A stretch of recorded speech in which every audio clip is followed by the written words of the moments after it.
Okay, so how is the West Coast life? West Coast, Best Coast. I'm sorry. I'm so sorry. I mean, I love it out here. I think it has a different vibe, for sure. I think there's a lot of ability to get even a different micro vibe, even just within, like, specifically like the LA area, which is where a lot of our work is. Yeah. And you get a little sampler platter of different environments and different hubs and just little micro networks. And there's so much space out here, and I think that has a lot to do with it. That's a good point. Can you expand a little bit more? Like, how do you foster a community here with all of, like, the different points and like networking opportunities and people in different aspects of their career? How does that look like? Yeah, I always try to just think of it as like one-on-one, knowing and holding space in my head that, like, this person that I'm talking to represents a huge web of people who are connected to us, who are working on behalf of each other and elevating each other and motivating each other. So I realize that every time I'm talking to one person, I'm actually probably talking to like 50.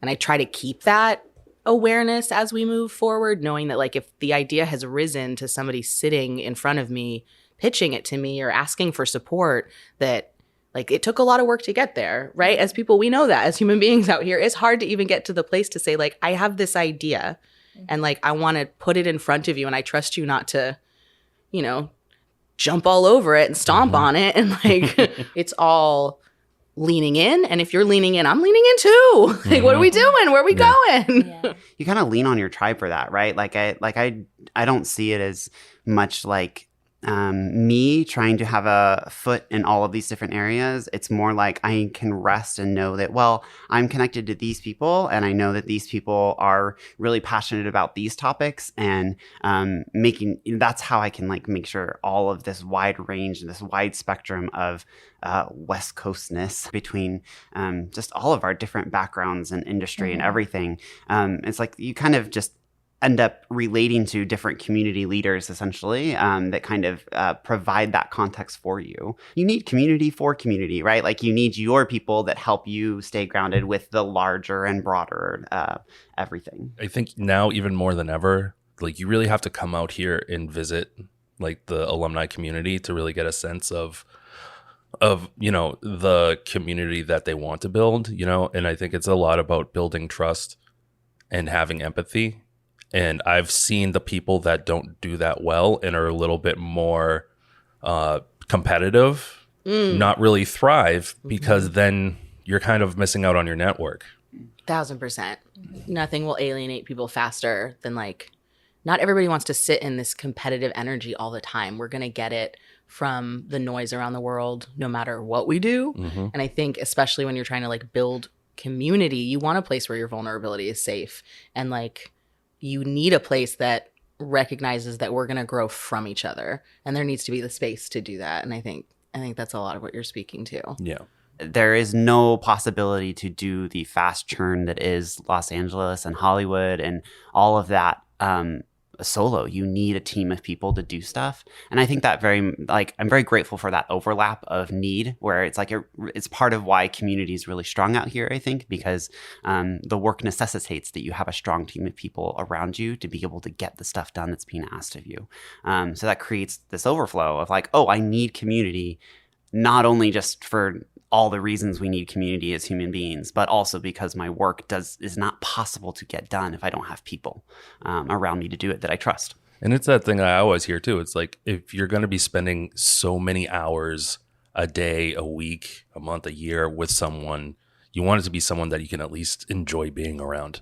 We would hope. Yeah, you really have to be that person that people want to be around. I've heard a lot of alums tell the story of, like, knowing how to coexist, knowing how to be the light in a room gets them a lot of gigs, right? There are people, I can think of specifically a few off the top of my head, that, like, they get hired because if they're in the room, people are going to have a good experience. And that is priceless. You cannot just order that to happen, right? That is a gift, that is a skill, and that is something that not everybody has. And so it's valuable. Yes, one thing that we keep talking about is, like, the importance of community, being accessible, staying grounded. It's clear that, you know, we always are talking to our community. We have our feet in the streets when it comes to the community. So as you're talking to different alums, right? Like, what are some of the problems alums are facing out here? Jaquel.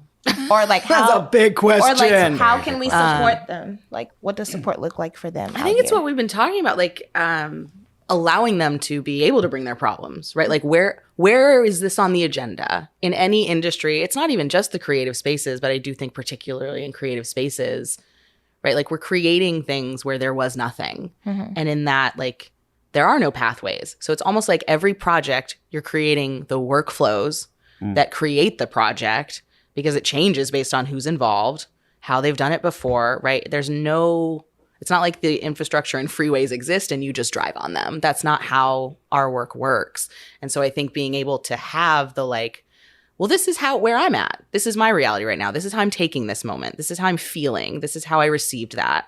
And if you can have that back and forth, it flows. Can you say more about what you mean when you use the word flow there? Oh, yeah. Like this. Like, this is a really good example. We know each other. We work together. I know I can say anything into this mic and they're not going to talk about me when we leave the room. Like, they're like, oh, yep, we invited Dāna for that. Like, that, you know what's coming. You want what's coming.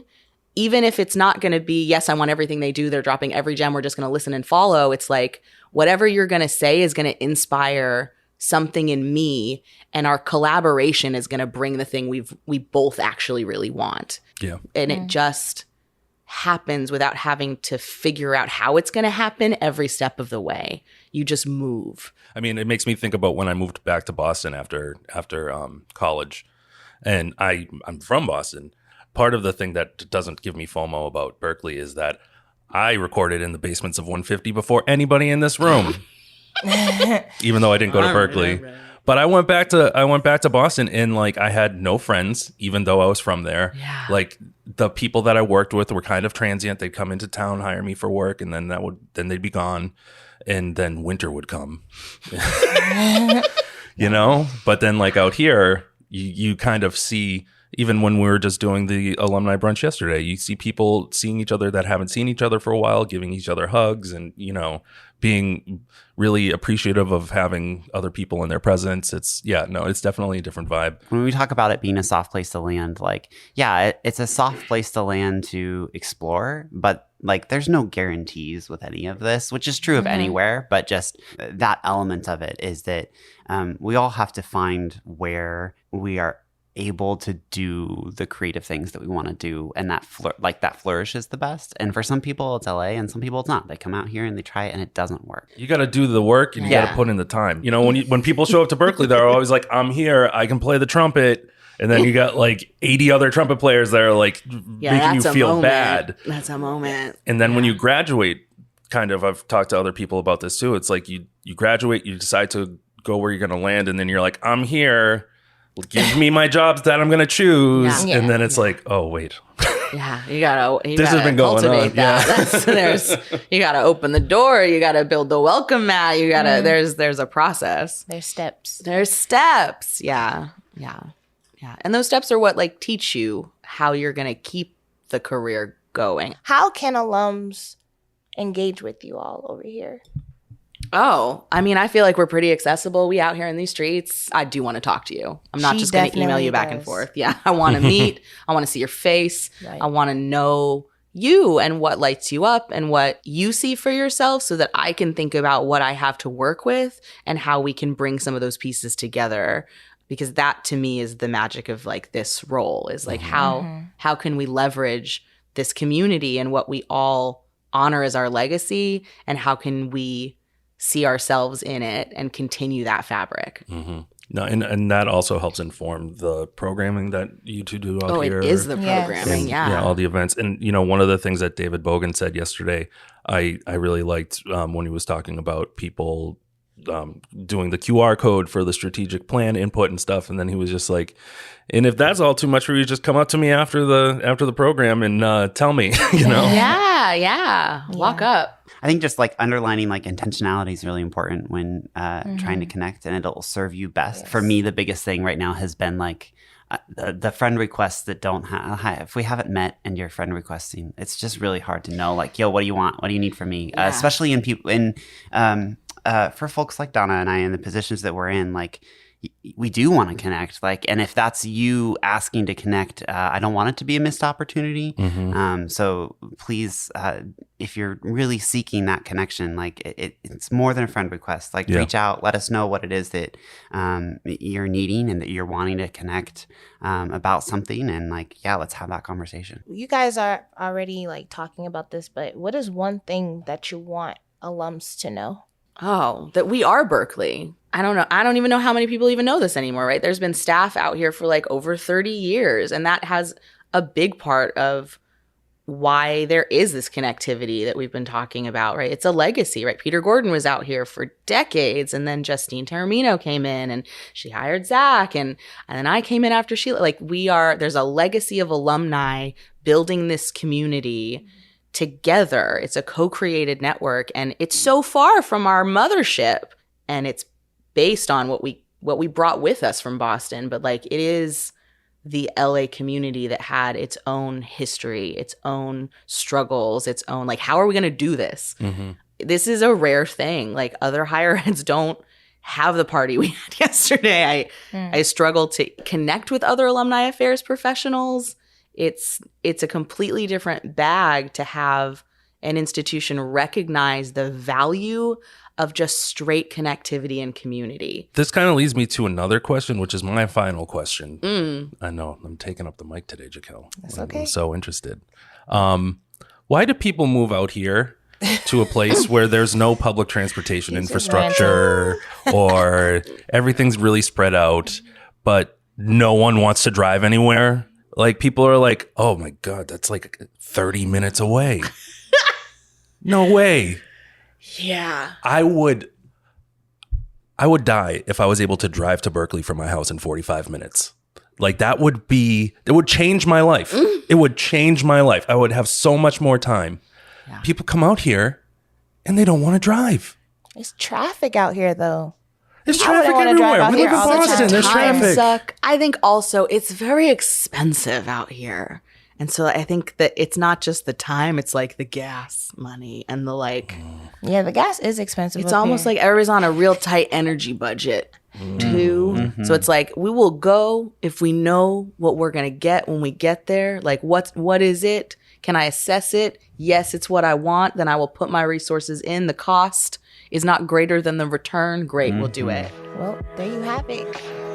Thank you both Dāna and Zack for stopping by for this special episode of the podcast. We appreciate y'all. Oh my God. I love working with y'all. Y'all know that. I love working with y'all.